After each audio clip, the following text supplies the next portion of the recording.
Bonjour à tous, c'est Prana, bienvenue dans ce nouveau tutoriel. Aujourd'hui on va apprendre à comment intégrer le sable ou bien l'eau dans votre décor. Alors ce sont des éléments qui sont plutôt imposants dans la scène, donc ça peut être difficile de placer ces produits dessus et ensemble on va voir comment faire ça plus facilement. Donc ensemble on va voir deux outils et un mode. On va voir l'outil de déplacement rapide avec les flèches, on va voir aussi l'outil de rotation et puis ensuite on va voir le mode 360. Donc c'est ce qui permet d'avoir un environnement derrière votre produit. Donc là pour l'eau ça va être le ciel et pour le sable ça va être la mer. Donc c'est parti, on va commencer par créer une nouvelle scène.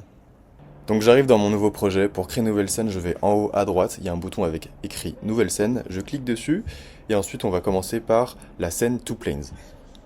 Donc je sélectionne, et ensuite donc dans mon projet eau et sable, je vais créer une composition qui va s'appeler sable. Donc je clique en bas à droite sur le bouton créer. Donc j'arrive dans mon studio 3D, je vais commencer par faire apparaître mon produit avec le bouton produit à gauche. Ensuite dans la barre de recherche, je vais taper le nom de mon produit. Et enfin pour le faire apparaître dans ma scène, soit je clique dessus, ou bien sinon je fais un glisser-déposer dans ma scène. Je vais le centrer par rapport à ma caméra avec l'outil numéro 6, Center. Et ensuite avec l'outil numéro 1, je peux choisir la taille de mon produit. Donc soit je peux diminuer, soit je peux agrandir. Je vais maintenant faire apparaître mon sable. Pour ça, je vais cliquer sur le bouton librairie à gauche et ensuite dans la barre de recherche, je peux aller chercher sable. Donc là, vous avez plusieurs types de sable. Je vais prendre le sable numéro 6. Donc je clique dessus ou bien je peux faire un glisser-déposer. Et ensuite, je peux centrer mon sable par rapport à ma caméra et augmenter l'échelle avec l'outil numéro 1. Si la taille maximale est insuffisante, je peux venir taper une valeur moi-même manuellement.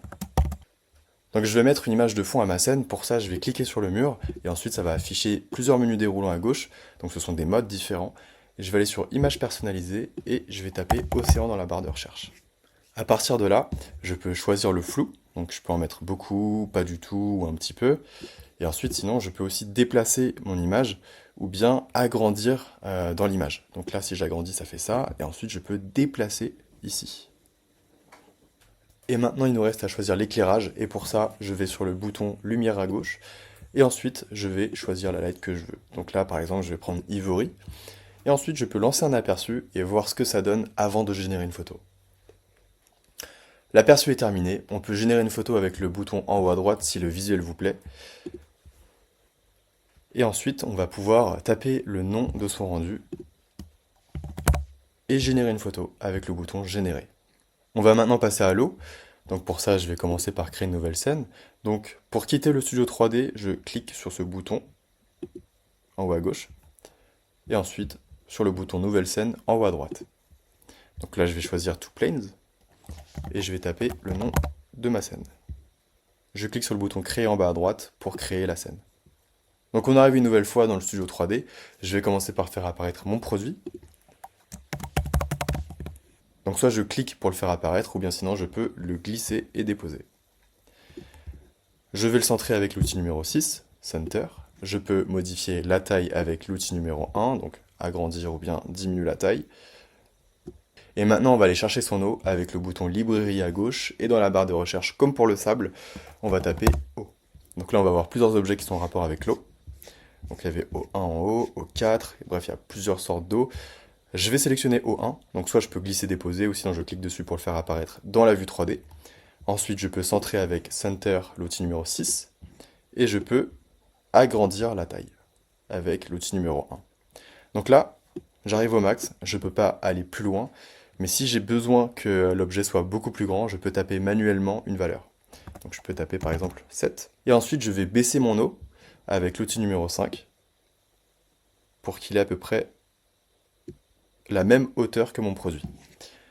Et maintenant, j'aimerais masquer mon sol. Donc pour ça, je peux cliquer sur mon sol. Ça va faire apparaître le menu de texture à gauche. Donc ici, je peux choisir la couleur de mon élément, lui mettre une texture, ou bien sinon, je peux aller dans l'onglet texture, et là, taper invisible, ou bien transparent, pour le rendre transparent.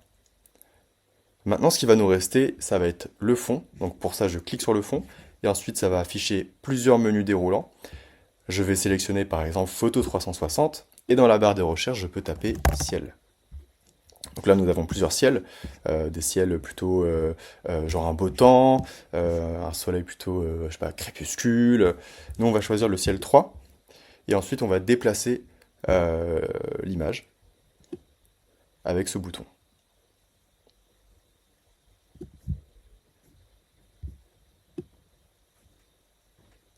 Ok. Donc là, je vais faire en sorte que mon produit soit un peu penché.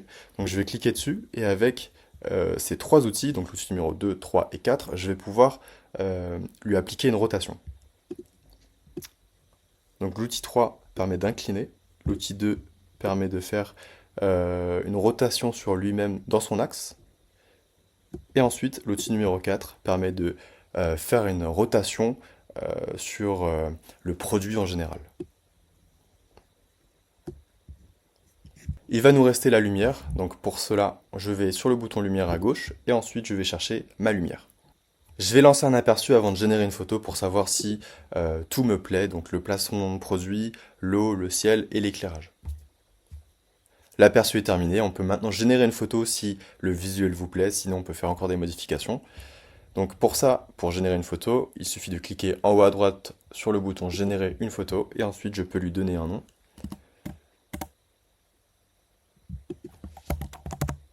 Et cliquer sur le bouton générer en bas à droite. Les deux visuels sont arrivés, on va pouvoir regarder le rendu final ensemble, mais juste avant, on va parler de ce menu. Donc on peut télécharger le visuel en plusieurs types de formats différents, donc WebP, JPEG, PNG, et on peut choisir du coup la qualité, donc basse, haute ou moyenne, enfin basse, haute, basse, moyenne ou haute plutôt. Et donc plus la qualité sera haute, plus l'image sera lourde. Ensuite, on a le bouton éditer, donc ça permet de choisir le contraste, la saturation, avoir un visuel plus chaud, plus froid, rajouter du flou dans son image. Ensuite, on a aussi le bouton QR code qui permet d'afficher le QR code, et ensuite avec son téléphone, on peut le flasher et avoir le visuel directement sur son téléphone. Et ensuite, on a le bouton supprimer qui permet de supprimer le visuel.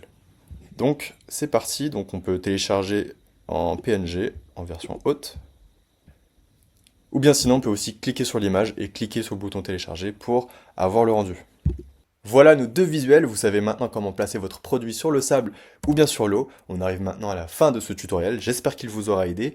Et comme d'habitude, on a hâte de voir vos rendus sur notre plateforme. Et à très bientôt sur Omi.